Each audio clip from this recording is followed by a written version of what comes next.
پھر کہتا ہے کہ شریعت تو روحانی ہے مگر میں جسمانی، یہ میرے اندر کمزوری ہے، کلام میں نہیں ہے، شریعت میں حکم میں نہیں ہے، میرے اندر کمزوری ہے۔ اور اس حد تک انسان گناہ کے سامنے بے بس ہے کہ گویا پولس رسول کو یہ کہنا پڑ رہا ہے کہ میں جسمانی اور گناہ کے ہاتھ بکا بے بس ہوں، جہاں میرا کوئی اختیار نہیں ہے،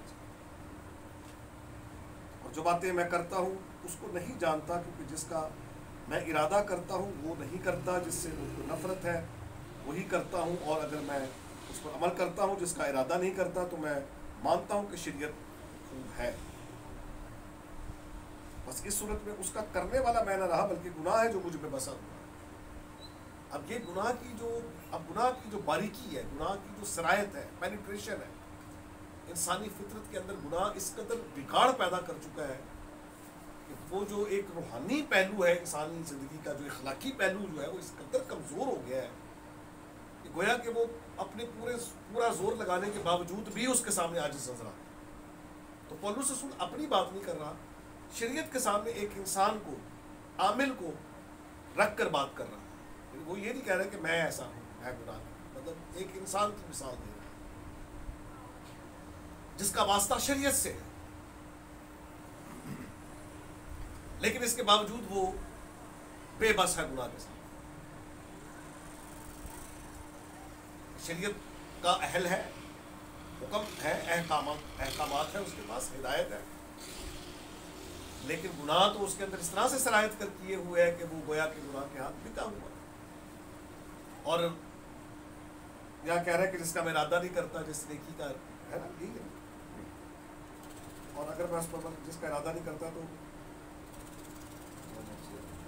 کیونکہ میں جانتا ہوں کہ گناہ مجھ میرے جسم میں کوئی نیکی بسی ہوئی نہیں، البتہ ارادہ تو مجھ میں موجود ہے مگر نیک کام مجھ سے بھر نہیں پڑتا۔ مطلب میرے اندر یہ سوچ ہے، نیکی کرنے کا ارادہ تو ہے، لیکن گناہ کا زور اس طرح سے میرے اندر شدت سے زور کرتا ہے کہ میں اس نیکی کو کرنے سے قاصر نہیں، اور نیکی نہیں کیا تو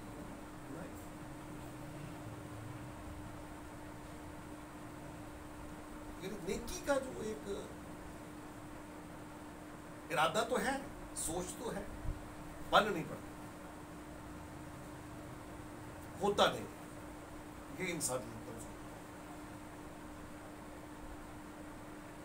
اور کہتا ہے کہ چنانچہ جس نیکی کا ارادہ کرتا ہوں تو وہ نہیں کرتا، مگر جس بدی کا ارادہ نہیں کرتا اسے کر لیتا ہوں۔ یہ ہے انسان کی حالت، نیکی اور بدی کے درمیان اس کا جو ایک وہ امبیلنس ہے، غیر متوازن،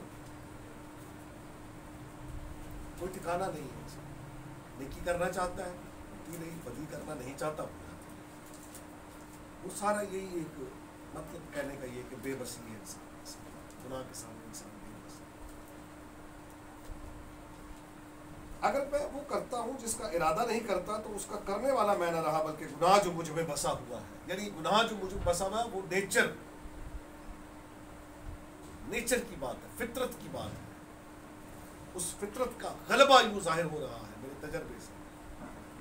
یہ تجربہ یہ نا، نیکی کرنا چاہتا ہوں نہیں ہوتی، بدی کرنا نہیں چاہتا ہو جاتی ہے۔ تجربہ بتا رہا ہے کہ میں گناہ کے ہاتھ بکا ہوا ہوں اور گناہ مجھ میں بسا ہوا ہے، یعنی اس کی فطرت جو ہے، انسانی فطرت کا بیان ہے، گناہ مجھ میں بسا ہوا ہے، فطرت میں بگاڑ جو ہے وہ قائم ہو چکا ہے۔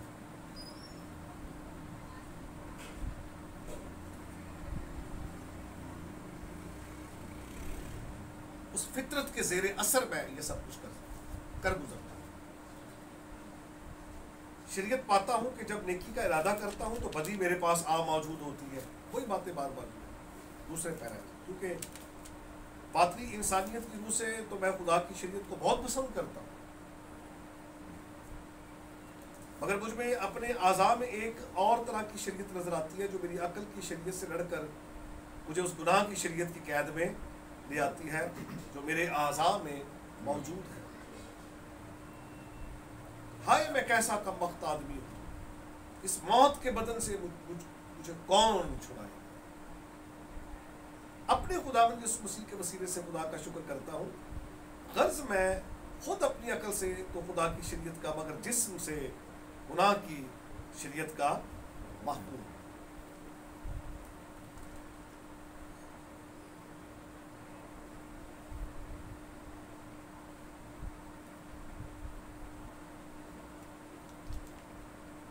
تو گناہ اور جسم کی بات ہوگی. انسان کے اندر ہی نیکی کرنے کا ارادہ بھی موجود ہے, بدی نہ کرنے کا ارادہ بھی موجود ہے, جذبہ بھی موجود ہے. ہوتا کیا ہے, بدی نہیں کرنا چاہتا ہوں, نیکی کرنا چاہتا ہوں, ہی نہیں. یہ بتا رہا ہے, یہ مسئلہ یہ ہے کہ گناہ, ہم گناہ کے ہاتھ بکے ہوئے ہیں, گناہ جو ہم نے بسا, اور وہ بڑی آسانی, شریعت کے ہوتے ہوئے بھی ہمیں بڑی آسانی سے اپنی قید میں دے, نہ قیدی بنا دیتا ہے. کرتے ہیں تو موت کا فتویٰ آ جاتا ہے, کرتے ہیں تو کمزوری ثابت ہوتی ہے, بے بسی ثابت ہوتی ہے.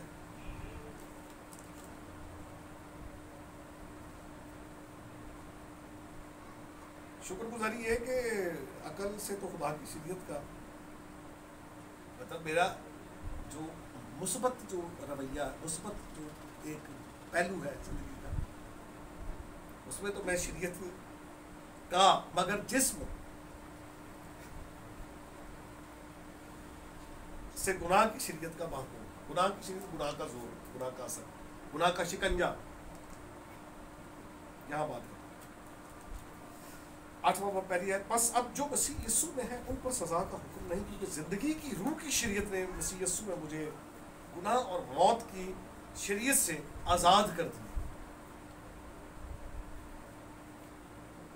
اس لیے جو کام شریعت جس کے سبب سے کمزور ہو کر نہ کر سکی, وہ خدا نے کیا. یعنی اس نے اپنے بیٹے کو گناہ آلودہ جسم کی صورت میں اور گناہ کی قربانی کے لیے بھیج کر جسم میں گناہ کی سزا کا حکم دیا, تاکہ شریعت کا تقاضا ہم میں پورا ہو, جو جسم کے مطابق نہیں بلکہ روح کے مطابق چلتے ہیں.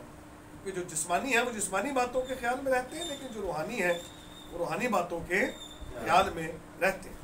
جسمانی نیت موت ہے, مگر روحانی موت ہے, روحانی نیت زندگی اور اطمینان.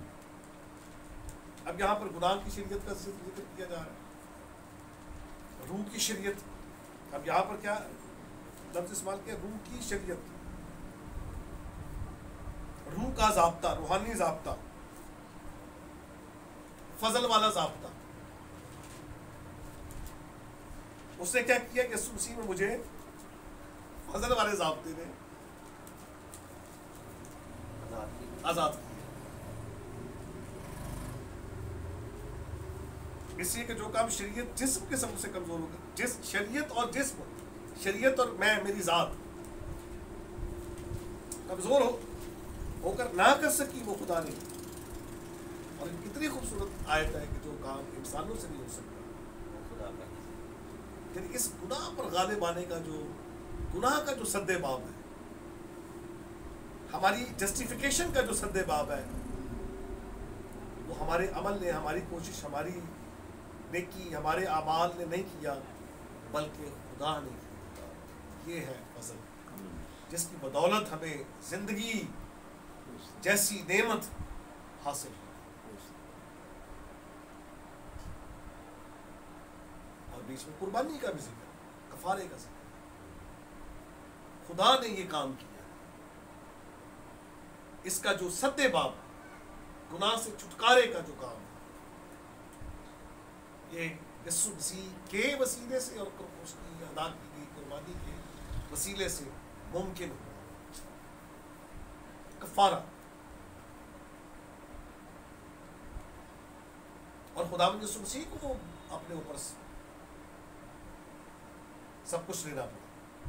کمزوریاں, ہماری کمزوریاں لینی, گناہ, ہماری مشقتیں, ہمارے غم, وہ سب کچھ اس نے اپنے اوپر برداشت کیا. ہمارے عوضی ہو کر ہمیں اپنی راست بازی ہم سے منسوخ کی اس نے, تاکہ ہم زندگی کے مستحق ہو سکیں, زندگی میں داخل ہو سکیں. ہمیں جسٹیفائی کیا اس نے.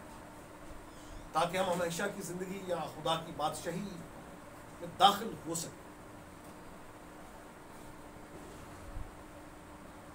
تو اب چونکہ فضل ہماری موجود ہوا ہے، فضل کی روح کا بھی ذکر آپ پڑھیں گے. فضل جو ہے وہ کیا کرتا ہے؟ اب ہمیں آزاد کرتا ہے. کس چیز سے آزاد کرتا ہے؟ گناہ کی فطرت. اب یوحنا کا وہ جو حوالہ ہے کہ جس میں خدا کا تخم بنا رہتا ہے وہ گناہ کر ہی نہیں سکتا. پھر ہم کیا ہوتا ہے سینکٹیفیکیشن میں کیا ہوتا ہے؟ ہر روز بروز ہم خدا کی صورت پر ڈھلتے ہیں. ایک وہ عام انسان جس کے شریعت کے جس کو سامنا ہے، لیکن جب فضل موجود ہوتا ہے تو وہ فضل خدا کا روح، خدا یسوع، اس کا کفارہ، یہ تمام تر چیزیں مل کر ہمیں کیا کرتی ہیں؟ ہمیں قوت، طاقت اور یہ توفیق دیتی ہے کہ ہم گناہ سے باز رہیں اور گناہ پر غالب رہیں. وہ فطرت پھر ہمارے اندر کمزور ہوتی چلی جاتی ہے.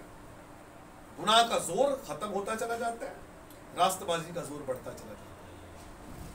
جس طرح گناہ ہمارا وتیرہ بنتا ہے، اس طرح راست بازی ہمارا وتیرہ بنتا ہے. کہ جب ہم گناہ میں گرے تو ہمیں محسوس ہو کہ ہم نے کچھ کیا، لیکن اس سے پہلے نہیں پتہ لگتا کہ کیا کچھ کیا. توبہ اور توبہ کے بغیر انسان کیا ہے؟ یعنی ایک شخص جو پانی کے اندر ہے، من و من پانی اس کے اوپر ہے، وزن ہے اس کو وہ پانی کا، لیکن اسے محسوس نہیں ہوتا. اب پانی کے اندر چلے جائے تو پانی اوپر ہے لیکن وہ محسوس نہیں. ہاں اب جب آپ پانی سے باہر آ جاتے ہیں تو پھر آپ کو، جب آپ پانی وزن بالٹی اٹھاتے ہیں، اس پانی سے بھری ہوئی بالٹی جب اٹھائیں گے تو آپ کو اس کا وزن محسوس ہوگا. یہ ہے ایک تبدیلی جس میں ہم گناہ کو فیل کرتے ہیں. احساس گناہ ہمارے اندر پیدا ہوتا ہے، ہمارا ضمیر روشن ہوتا ہے. روح القدس کی قوت اور قدرت کے وسیلے سے ہماری نیچر میں ایک تبدیلی آتی ہے، ہمیں زور ملتا ہے. اور لکھا ہے جس میں خدا کا تخم سے مراد نیچر ہے.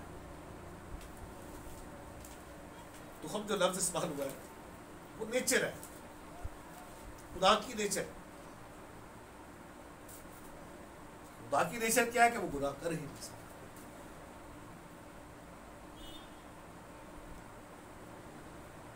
ایک وقت ایسا ہماری زندگی میں آتا ہے کہ کافی حد تک ہم اس گناہ پر غالب آ جاتے ہیں، گناہ کرنے سے باز آ جاتے ہیں. ایوب کہتا ہے کہ گناہ کو انسان جو بدی کو، گناہ کو پانی کی طرح پیتا ہے. لیکن جب آپ فضل کے ماتحت یسوع مسیح کی قربانی کے وسیلے سے اس کے پاس آ جاتے ہیں تو پھر جو ہے وہ ہمیں خدا کی طرف سے ان تمام تر کمزوریوں پر غالب آنے کے لیے فضل ملتا ہے.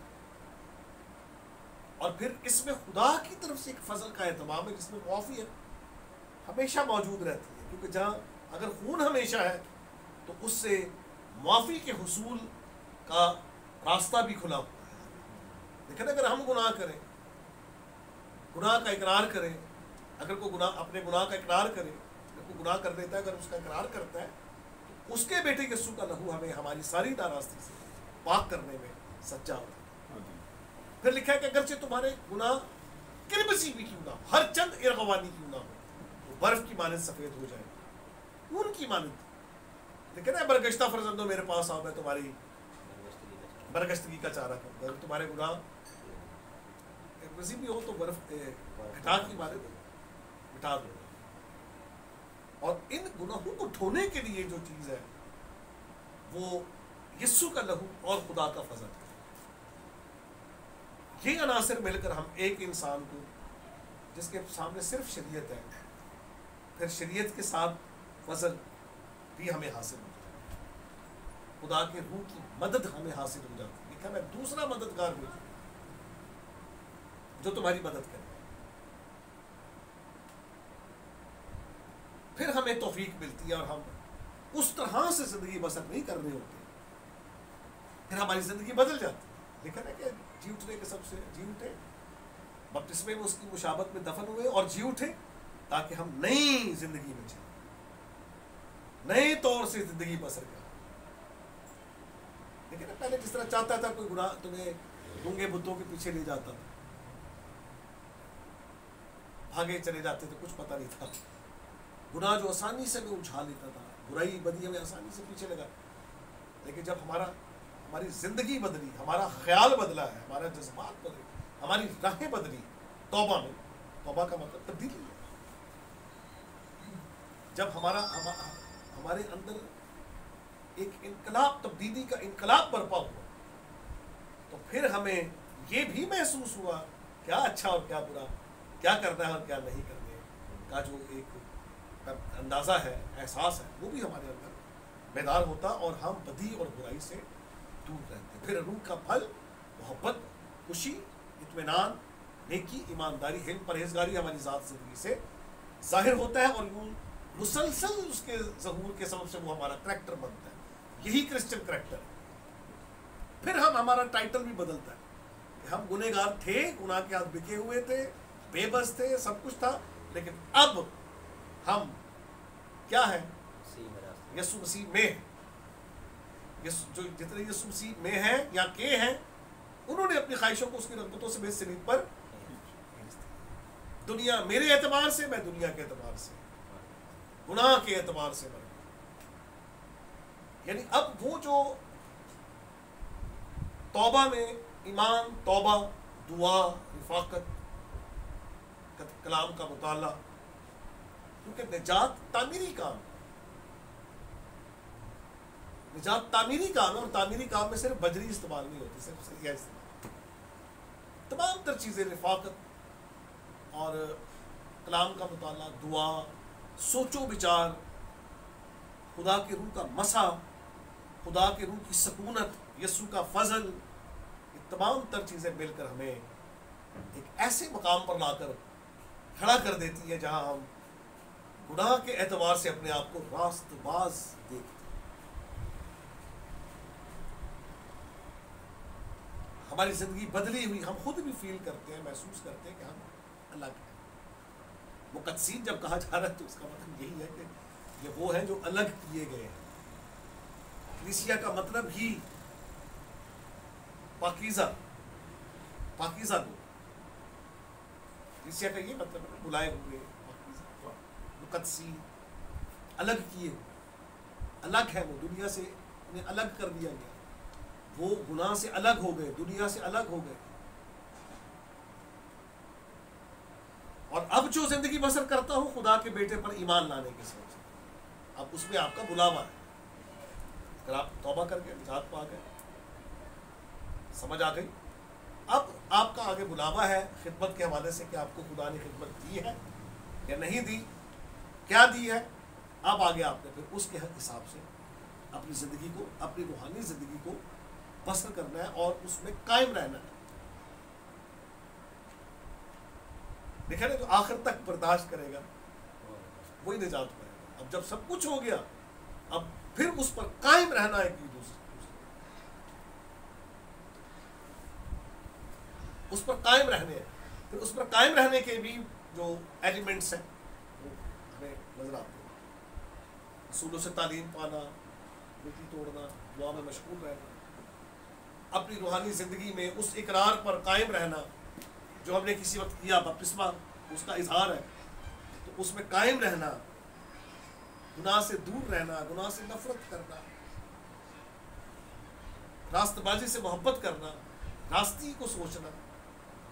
پھر ہمارا خیال بدلتا ہے، ہماری سوچ بدلتی. آج تو بڑی دلیری سے کہہ دیتے ہیں، کسی کو کہہ سکتا ہے کہ وہ تو جسمانی ہے،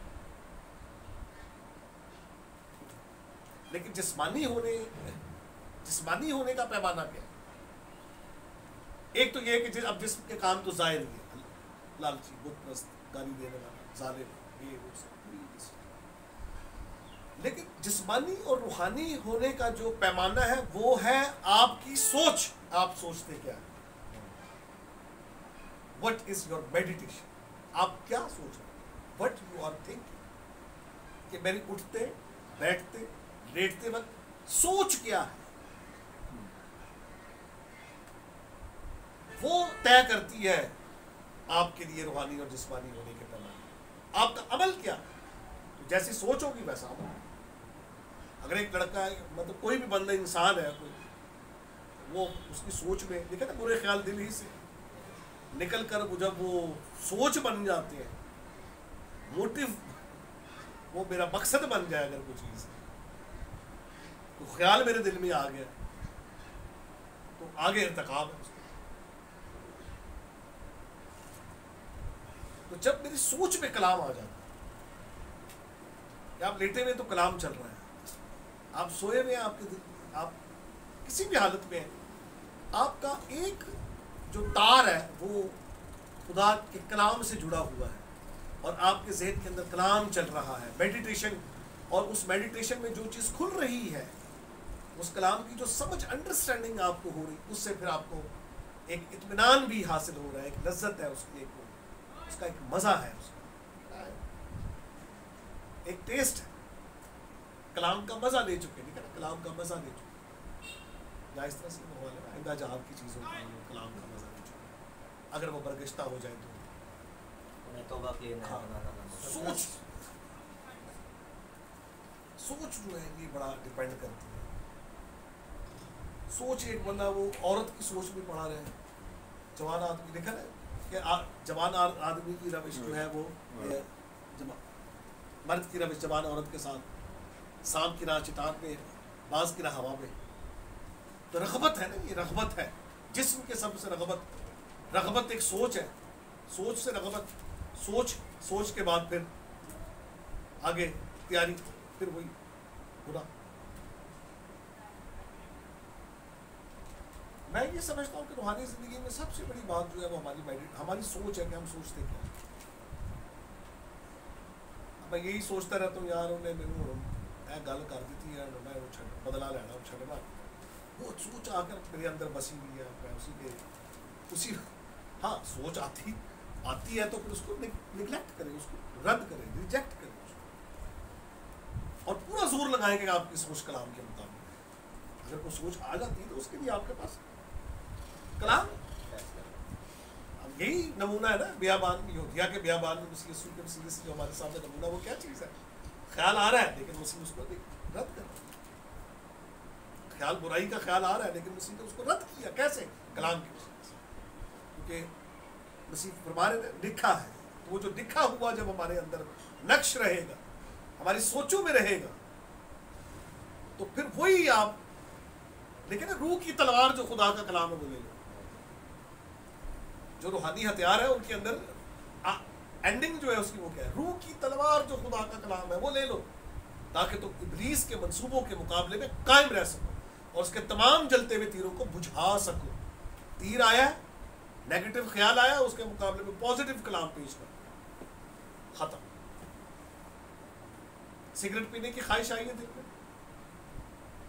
تو یاد رہے کہ نشہ باز خدا کی بات سے داخل نہیں ہو. نشہ ٹھیک نہیں، یہ ٹھیک نہیں. اگر پان، میٹھا پان، میں اکثر چھادیا پان، یہ گناہ نہیں ہے، روا ہے، مناسب نہیں. آپ اس سوچ سے باز آ جائیں کہ وہ ماردار ہے. سوچ کا جو ایک عمل دخل ہے وہ بہت. ہاں دیکھیں، چڑیا جو ہے وہ آپ کے سر پر، کسی نے لکھا اپنی کتاب میں کہ چڑیا آپ کے سر پر منڈلا تو سکتی ہے لیکن آپ اس کو اپنے سر پر گھونسلہ نہیں بنانے دے سکتے. سوچ جب تانے بانے، مطلب اپنے وہ جو اثرات ہیں، اس سوچ کے جو اثر ہے، وہ جو فطرت ہے، جب وہ سوچ کے ذریعے سے سرایت کرنا شروع کر دیتی ہے، لیکن اس نیگیٹو سوچ کو آپ پازیٹیو سوچ یعنی خدا کے کلام سے نکلیں. اب قائن کا جو مسئلہ ہے وہ یہ تھا کہ میں اس کو قتل کروں گا. اب خدا یہ کہہ رہا ہے کہ بھلائی کر. عیسو یہ کہہ رہا تھا کہ میرے ماں باپ کے مرنے کے بعد میں اس کو نہیں چھوڑوں گا. یہ اس کی سوچ ہے، انٹینشن ہے. اب خدا یہ کہہ رہا ہے کہ کیا تو اگر بھلا کرے تو کیا مقبول نہ ہوگا؟ تیرا چہرہ کیوں بگڑا ہوا ہے؟ اب دیکھیں، اگر اندر بدی برائی ہے، میں مطلب 100% فیس ریڈنگ جو ہے بتا دیتی ہے بندہ خدا دا، پتہ لگ جاتا ہے یہ کس روح میں بیٹھا ہوا ہے. کیا سوچ رہا ہے، یہ کیا کرنا چاہ رہا ہے. چہرے کے تاثرات آپ کے اندر اس کے نیگیٹو فیس اور پازیٹو فیس سمجھ آ جاتی ہے. نیگیٹو پرسنالٹی، نیگیٹو فیس مین نیگیٹو پرسنالٹی. ایک معصومیت چہرے پر ہوتی ہے مردوں، ایک معصومیت ہے وہ چہرے سے ظاہر.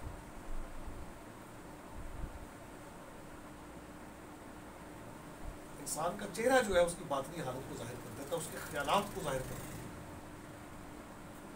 تو جسمانی بندہ جو ہم لوگ یہ سوچتے ہیں کہ فراڈ کس طرح کرنا، کہ لٹڑا کس طرح سے برائی کرنی ہے، کیا نشے بازیاں اور بہت سارے. روحانی آدمی کلام سوچتا ہے، اس کے ذہن میں کلام چلتا ہے، اچھی باتیں ہیں، لیکن شرافت کی باتیں ہیں، نیکی کی باتیں ہیں، ان پر غور کیا کرو. تو خدا جو اطمینان کا سرچشمہ ہے وہ آپ تمہارے ساتھ ہے. اس کا انعام اطمینان، اس تگ و دو کا، اس کوشش کا انعام اطمینان ہے کہ جب آپ کی سوچ پاک رہے گی، آپ کی سوچ میں معصومیت. میں تو یہاں تک کہتا ہوں کہ ہماری سوچ بھی خدا جیسی ہونی چاہیے، ہماری آنکھ بھی مسیح جیسی ہونی چاہیے، ہماری گفتگو بھی مسیح جیسی ہونی چاہیے. دیکھیں نا، گویا جو کہتے ہو گویا خدا کا کلام. ہمارے منہ سے جب منہ ہمارا کھلے تو کلام ہمارے منہ سے نکلے، لیکن کئی دفعہ گالیاں بھی نکلتی، بددعائیں بھی نکلتی، جھوٹ بھی نکلتے، سب کچھ ہو جاتا. معیار یہ ہے کہ گویا گفتگو جب ہو پھول گرنے چاہیے. کہنا کہ داناؤں کے لب حکمت کو بیان کرتے.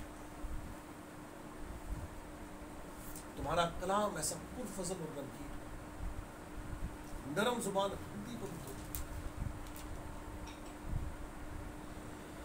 کچھ لوگ ہڈی سے بھی زیادہ مضبوط ہوتے ہیں. بہرحال یہ ہے کہ بائبل مقدس میں جہاں جسمانی ہے وہ جسمانی باتوں کے اب خدمت میں بھی اگر کوئی بندہ آیا ہوا ہے تو وہ یہ سوچتا ہے یار میں کیویں گورا پساڑا ہے، ڈالر کیویں کمانا ہے، میں گڈی لینی ہے، تو فلاں نوں ویکھ کے وہ اندر بھی چاہت اٹھی ہے. شارٹ کٹ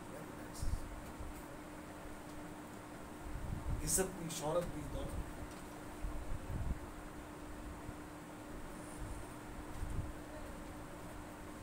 ہار نظر آتے لیکن خدمت انتہائی خطرناک ہے، مار بھی پڑتا، کیونکہ وہ مار والی پھر سارے ناس پڑتے ہیں. مار کون کھاتا ہے؟ مخالفت کون برداشت کر؟ حق سچ کہہ کے مخالفت برداشت کر رہے ہیں، یہ حق ہے. یعنی کہ وہ کیا کہیں گے، وہ پھر یہ کہیں گے، وہ برا منائیں گے، وہ راضی نہیں رہیں گے. کھا رہے ہیں انسانوں کو خوش کریں گے تو کیا خدا کے بندے ہوئے؟ کس کو راضی کرنا ہے؟ راضی کرنا ہے اس وقت ہی کریں گے، حق سچ کی بات کریں گے، جب نیک عمل کریں گے، نیکی کریں گے، اچھا سوچیں گے، اچھا بولیں گے، اچھا دیکھیں گے، اچھا سنیں گے. اچھا سننا، اچھا بولنا، اچھا سوچنا، یہ روحانیت کا بیان. درخت اپنے پھل سے پہچانا جاتا ہے، انسان اپنی گفتگو سے، بچہ اپنی حرکات سے پہچانا جاتا ہے. بائبل مقدس تو انسان کو بہت خوبصورت ایک سانچہ مہیا کرتا ہے کہ اگر اس انسان اس میں ڈھل جائے تو مسیح جیسا بنتا ہے. بے ضرر اور پرفضل شخصیت،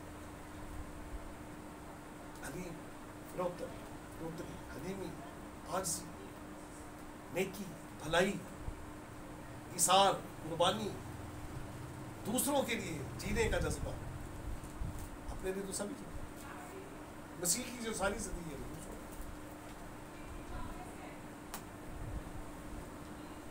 یہی دکھا ہوا نا. جسمانی نیت بہت ہے مگر روحانی نیت زندگی اور اطمینان ہے.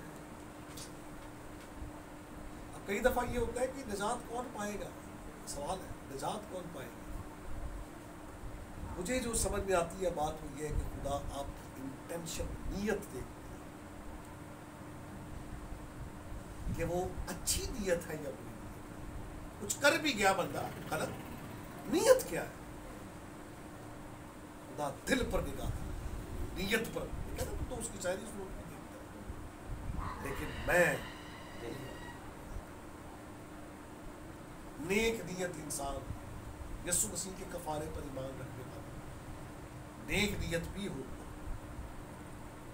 کہ بڑھی نو ویکھ کے ابھی پھسل جاوے وہ سوچاں چ پی جائے، پھر انہوں ہی سوچتا رہے، دولت کی سوچ میں رہے، لالچ بنا رہے اس کے اندر. یہ چیزیں جو ہے یہ موت ہے، یہ موت کے راستے. دیکھیں نا وہ نادان شخص جو اسے وہ دے گئی امثال کی کتاب، جیسے بیل زبان.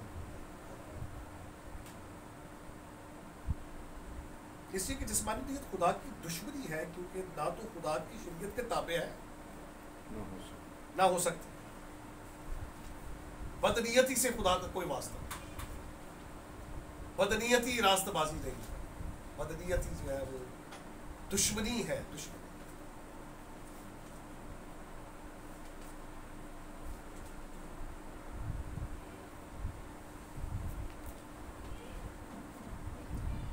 اور جو جسمانی ہے خدا کو خوش نہیں کر سکتے، لیکن تم جسمانی نہیں بلکہ روحانی ہو،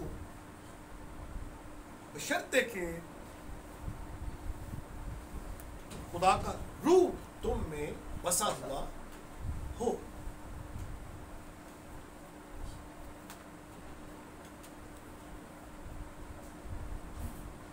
اب دیکھیں خدا کو خوش کرنے والی بات، اگر میں انسانوں کو خوش کرنا اور خدا کو خوش کرنا. اب جب رسولوں کو منع کیا گیا کہ یسوع کا نام لے کر منادی نہ کرنا، تو انہوں نے کہا کہ تمہاری باتوں کی نسبت ہمیں خدا کی بات کا خیال رکھنا زیادہ ضروری ہے. خدا کا حکم کیا ہے ہمیں تو وہ دیکھیں. انسانوں کو خوش کرنے کا مطلب ہوتا ہے چاپلوسی، شامدی لب، ہر جگہ ٹھیک ہے ٹھیک ہے. انسانوں کو خوش کرنا تو انسان تو ویسے خوش نہیں ہو سکتا، کبھی کسی حال میں بھی خوش نہیں کر سکتے انسان. بیوی کتنا کلوز ریلیشن ہے آپ کا، کبھی خوش نہیں کرتا، کبھی خوش نہیں، ہر وقت کوئی نہ کوئی گلا شکوہ لے کے بیٹھی. کسی کا نام یہی تو کہا کہ بیاہا ہوا شخص بیوی کو راضی کرنے کی فکر میں، بیاہا ہوا شخص بیوی کو راضی کرنے کی فکر میں رہتا ہے. سارے الفاظ قابل غور ہیں، ایک جملہ سارے کا سارا اس میں جو استعمال ہونے والی وکیبلری ساری قابل غور ہے. بے بیاہا خدا کو راضی کرتا ہے. ایک موازنہ ہے، مطلب ایک بندے کی جو کوشش ہے وہ اس کے سامنے ایک ظرف ہے، بیوی ہے، بچے ہیں، بٹ جاتا ہے نا سوچ. لیکن جس کے ساتھ صرف خدا ہے، یا اگر لکھا نہیں کہ اگر تمہاری بیوی ہے تو گویا نہیں ہے، مطلب اسے وہ آپ کے سر پہ سوار نہ ہو کہ آپ کا جینا مرنا اس کے لیے بن جائے. اور کئی عورتیں مردوں کو مجبور کر دیتی ہیں کہ وہ ان کے لیے جئیں اور انہی کے لیے مریں. بائبل یہ کہہ رہی ہے کہ تم مرو یا جیو خدا کو. ہاں اگر بیوی کو بھی راضی رکھنا ہے خدا کو، خدا کی خوشنودی کی خاطر، لیکن صرف یہی نہیں کہ وہ تو عورت ہی میرے ذہن سے لگتا ہے بھائی ہاں ہی کر دی ہو، وہ پھر یہی سوچا وہ اسی کے پھر انسانوں کو خوش کرنا. ایسی بات نہ میں کہہ دوں کہ بری لگ جائے تو وہ تو اگر لگتی ہے تو لگے، سچائی تو بری لگتی ہے. کیسے لوگ تڑپتے ہیں، سچائی سامنے آتی. تو بائبل مقدس میں خدا کو خوش کرنے کی، خدا کو خوش کیسے ہوتا ہے؟ جب ہم اس کے کہے ہوئے پر جیسی اس نے بات کی ہے ہم اس کے مطابق چلنا شروع کر دیتے ہیں، وہ خوش رہتا ہے. مالک اپنے کس نوکر سے خوش ہوتا ہے؟ دیانتدار نوکر، جس کو جیسا کہا گیا ویسا ہی وہ کرتا ہے. اور جو الٹ چلتا ہے پھر خدا اس سے، پھر اس کو مالک خوش نہیں ہوتا. بچوں کی مثال لے لیجیے، شاگردوں کی مثال لے لیجیے، جو آپ کے ساتھ کام کرتے ہیں، فرما برداری کی قدر ہے. ہمیں فرما بردار لوگوں کو اب دیکھیں نا، جو اگر تمہارے مالک اگر سخت طبیعت بھی ہے، مزاج بھی ہے، تب بھی ان کے ساتھ آپ پازیٹیو، بڑا مشکل ہے. لیکن اس کے اثرات بڑے زبردست قسم کے اثرات ہیں، دوسرے لوگوں کو سوچنے پر مجبور کر دیتے ہیں. یار میں بھی بدتمیزی اتنا رویہ خراب ہے، لیکن آفری ہے اس بندے کی، لیکن یہ اپنی مزاج پر قائم ہے، اس کا رویہ میرے جیسا نہیں ہے. یہ فرق ہے مجھ سے. آپ کا رویہ دوسروں سے آپ کو فرق کرتا ہے، آپ کا عمل دوسروں سے آپ کو فرق کرتا ہے. آپ نے بھی وہی کیا، میں نے بھی وہی کیا، تو سبھی گال کر دی، میں بھی کاٹ سکی، تو گھوڑے کھچر میں کہتے ہیں فرق ہے. لیکن جہاں آپ خاموش ہو گئے وہاں فرق آپ نے پیدا کر دیا، دوسرے کو سوچنے پر مجبور کر دیا. کہتے تو ہے نا گال پر تماشا مارے دوسرا اس کی طرف پھیر دو، تو پھر آپ مجبور بھی کر دیتے کسی کو سوچنے پر بھی. یار یہ کیا معاملہ ہے؟ یہ بہت بڑا ایک لیول ہے، فرما برداری کا بہت بڑا لیول ہے، جس کا زبردست نمونہ خدا نے سوسی نے دیا. کیا کر سکتے تھے؟ بس سب کچھ کر سکتے، دنیا کو تہ و بالا کر سکتے، لیکن نہیں. ابھی چاہو تو 12 تم من فرشتے میری مدد کے لیے آ سکتے، کیا نہیں کر سکتے، لیکن نہیں کیا. اور ایک رہتی دنیا تک ایک کردار قائم کر دیا مجھے، ایسا کردار جس کو دنیا آج یاد کرتی ہے، جس کردار کی بنیاد پر ایک کیتھولک چرچ قائم دائم، عالمگیر چرچ، جو اس کے گن گاتے، جن کا جینا مرنا مسیح بن گیا، جس خاطر وہ مرنے کے لیے تیار ہو جاتے، گردن کٹانے کے لیے تیار ہو جاتے، مار دو، لیکن اس کا انکار نہیں کر سکتے جو ایسا ہے، اس جیسا کوئی اور ہو نہیں سکتا. اور یہ کیا ہے اس کا کردار؟ ہمیں مجبور کرتا ہے مسیح سے پیار کرنے، اس کے گن گانے کے لیے ہم مجبور. ہمیں تو لوگ کہتے ہیں بھائی اپنا پیش کرتے ہیں، تو ہم کہتے ہیں ٹھیک ہے، ہم مان لیتے ہیں، آپ جو کہہ رہے ہیں ہم وہ مان لیتے ہیں، لیکن ہمیں مسیح جیسا لا کر، اس سے بہتر لا کر دکھانا ہم اسے مان، اور اگر نہیں ہے تو پھر مجبور کرتے ہیں. آپ کہہ رہے ہیں کہ یہ آپ یہ کوئی پروڈکٹ ہے، کسی مارکیٹ ہے، اس سے بہتر لا کر دیں، وہ خرید لیں، ثابت کریں تو میرا صرف آپ کے صرف سے بہت بہتر ہے، اس کی جو خاصیتیں ہیں وہ زیادہ ہے، تو ظاہر سی بات ہے مجھے کیا ضرورت پڑی ہے کہ میں فیکس پر ہی گھومتا رہوں، ایف ایکس پر. اگر مرسیڈیز لا کر دے دے تو کوئی بھی انکار نہیں کرتا. ایف ایکس رکھ کے دیکھیں، پھر آپ کو خود ہی اس کی قدر ہو جائے گی. میں کہوں جی نہیں، مجھے آپ کو کھٹارا کو چیز اور لا کے اسے لا کر دے دے، تو پھر میری تو ایف ایکس ہی اچھی ہے.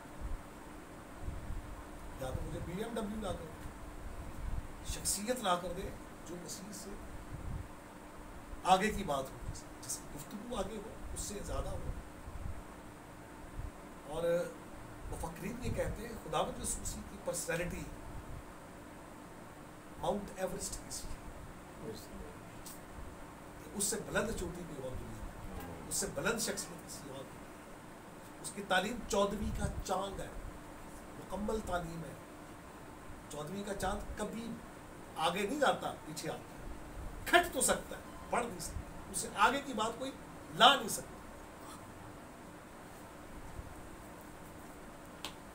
آپ یہ دیکھیں نا کہ مسیح کے پیچھے جو آپ مسیح سے پیار کرتے ہیں، مسیح سے محبت، 4.5 کروڑ شہداء، 4.5 کروڑ شہداء کا کلیسیا نذرانہ خدا کے حضور پیش کر چکی ہے، اور اب بھی وہ سلسلہ جاری و ساری و رہے گا. 4.5 کروڑ شہداء کا شمار ہے. 2000 مسیح کے سے لے کر پہلا شہید سٹیفنس ہے، پہلی صدی، دوسری تیسری صدی شہیدوں کا ایک ہجوم ہے جو مکاشفہ کی کتاب میں بھی نظر آتا ہے. اور جس طرح سے مسیحیت نے اپنے وجود کو قائم رکھا، آفری ہے کہ انہوں نے غاروں میں، پہاڑوں میں، جنگلوں میں، قبرستانوں کے تہ خانوں جو کیٹاکومز جو تھے، رہ کے اپنے ایمان کو محفوظ رکھا. بھوکے رہے, پیاسے رہے, جانوروں کے آگے, شیروں کے آگے, پتہ نہیں کیا کچھ ان کے ساتھ, لیکن ایک چیز قائم رہی اور وہ تھا ایمان. شیر ان کے بدن کو چبا گئے, آگ ان کے بدنوں کو کھا گئی, نیزوں نے ان بدنوں کو چھلنی چھلنی کر دیا, لیکن کیا مجال تھی کہ ان کے ایمان کا الف کا ایک پہلو بھی وہ ہلا سکے. اور وہی ایمان تسلسل سے ہم تک پہنچا اور آج ہم اہل ایمان کہتے ہیں. یہ سارا کچھ کر دینے کے لیے ان کو مجبور کر دینے والی چیز اسی کا کردار. وہ نہ ہوتا تو پھر آج نہ آپ ہوتے یا بیٹھے ہوئے ہوتے, نہ میں ہوتا, نہ چرچ ہوتا, نہ چرچ کا نام ہوتا. اور مسیحیت کسی کتاب پر انحصار نہیں کرتی. بائبل مقدس کی صداقت اور حقانیت کے ہم قائل ہیں, اور ہم مانتے ہیں کہ اس جیسی کتاب کوئی نہیں. لیکن ہمارے مسیحیت کی بنیاد کسی کتاب پر نہیں. جب کتاب نہیں تھی تو مسیحیت تھی. جب تک انجیل نہیں تھی تو کیا مسیحیت نہیں تھی؟ مسیحیت تو اس وقت بھی موجود تھی, کتاب بعد میں لکھی گئی. تو اس وقت کون موجود تھا؟ شخصیت موجود تھی, اور وہ شخصیت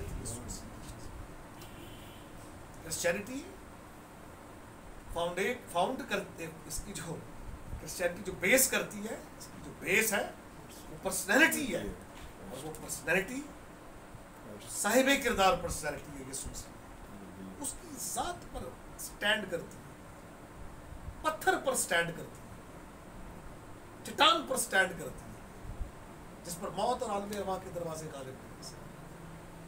یہی تو وہ پتھر تھا نا جو آیا اور اس نے وہ مورت کو, مورت بنی ہوئی تھی جو مٹی اور تانبے اور لوہے اور سونے کی, اسے ختم کر کے خود اپنا ایک وجود پوری دنیا میں قائم کر دیا.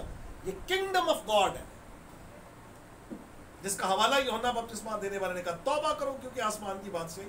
وہ دانیل کی کتاب کا وہ کنگڈم آف گاڈ کا جو حوالہ ہے وہ تھا. ایک پتھر آیا, اس نے ٹکرایا, اور وہ پوری دنیا میں وہ پتھر, ایک پتھر ہیکل کہ پتھر تو بھی پتھر بھی اکھاڑ کے دے گئے. وہ پتھروں سے مل کر بننے والی ایک عمارت تھی. کلیسیا مجھ سے اور آپ سے مل کر بننے والی عالمگیر عمارت ہے, جس کے لیے مسیح نے کہا تھا کہ اسے گرا دو تو میں 3 دن میں سے کھڑا کروں. تو جب وہ کھڑی ہو گئی تو اب اسے کوئی گرا نہیں سکتا. اس عمارت کو کوئی گرا نہیں سکتا. 2023 سالوں سے ہزاروں مسالک, ہزاروں فلسفوں, ہزاروں خیالوں کا مقابلہ کرتے ہوئے آج بھی اپنی پوری آن بان میں قائم ہوتا ہے. میں یہ کہتا ہوں کہ مسیحی واقعی مسیحی ہو جاتے ہیں تو بہت بڑا فرق نظر آتا ہے.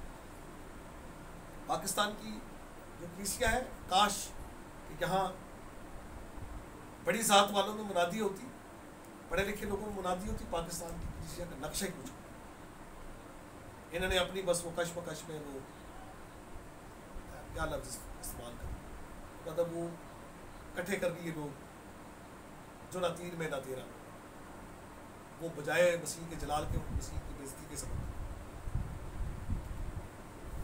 تو مسیحت جو ہے یہ تو ایک نمک ہے, نور ہے, نمک اور نور ہے. مسیحت نمک ہے. ہانڈی میں سے سب کچھ ڈال کے نمک نہ ڈالو تو کیا اہمیت ہانڈی. اور کسی گھر میں رات کے وقت اندھیرا ہی ہو تو کیا اس میں کیا, تو وہاں نور چاہیے. اندھیروں میں چمکنے والا نور مسیح. تم غیر قوموں میں چراغوں کی مانند جلتے, وہ جو جلنے والی شے کیا ہے, وہ آپ کی خوبصورت گفتگو, آپ کا اٹھنا, آپ کا بیٹھنا, آپ کا پہناوا, آپ کا رہن سہن.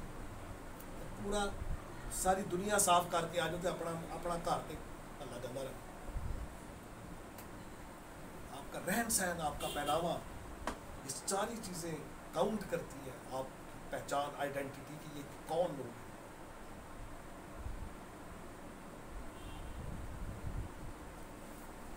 یہ چیزیں خدا کو خوش رکھنا, خدا کو خوش کر سکتے ہیں, خدا کو خوش کر سکتے ہیں. خدا کی خوشنودی کیا ہے کہ ہم اس کی مرضی میں. خدا کی خوشنودی, وہ نہ بکرے چاہتا ہے, نہ ہمارے باڑے سے بیل چاہیے اس کو، نہ اسے سونا چاہیے، نہ چاندی چاہیے. اب دیکھیں سارا آپ مجھے ہدیہ دے دیں میرا دل تھوڑی دیکھتی کچھ.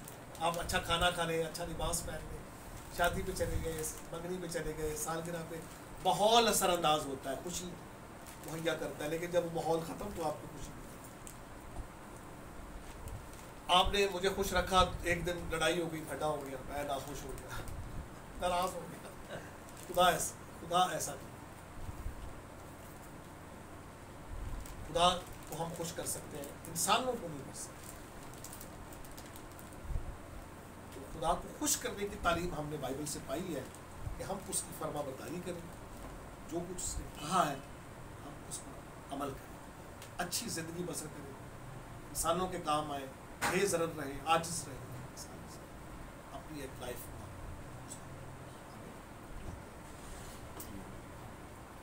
خدا قدوس، خدا رحیم اس وقت اس کا خدا اس کی قدرت و قوت کی وسیلے سے تو ہمیشہ ہمارے ذہن، دل، دماغ کو روشن کر، تاکہ ہم اپنے ایمان پر قائم رہیں.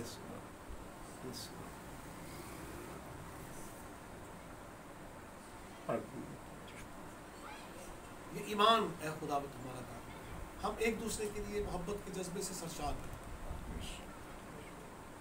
اور ایک دوسرے کی ترقی کا سبب بنے. ہم دنیا کو خوش کرنے والے نہ ہوں، بلکہ ہم تجھے خوش کریں. تیرا شکر، برکت سے سورج یسوع. آمین.